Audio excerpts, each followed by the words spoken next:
Welcome to Kenton's videos. Enjoy the video. Park on level ground, set the emergency brake, and chock the front wheels to prevent movement. Safety first. Loosen the rear lug nuts one turn before lifting, then raise the rear with a hydraulic jack and place jack stands under the recommended lift points on the frame. Remove the wheel to access the rear brake assembly. Visually inspect the rotor for grooves and the pads for friction material thickness. Note if the rotor measures near 300 mm diameter or pads are thinner than 10 mm. Unbolt the caliper guide bolts and carefully slide the caliper off the bracket, then hang the caliper with a caliper hanger or sturdy wire to avoid stressing the brake hose. Remove the pad retaining clips and slide out the old brake pads, noting orientation and any shims for reinstallation.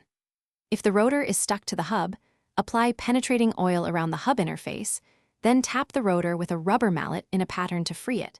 Avoid using excessive force on the hub. Install the new rotor and ensure the hub face is clean. Place new pads and any shims into the bracket with lubricant on contact points only. Compress the caliper piston slowly with a C-clamp or piston tool until it seats to accept the new pads, maintaining brake fluid level in the master cylinder.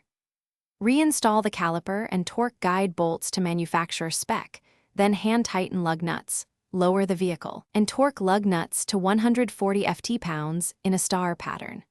Pump the brake pedal until firm, check parking brake operation, and perform a short low-speed test drive to verify braking and absence of noises. Thanks for watching. Consider subscribing if we helped you.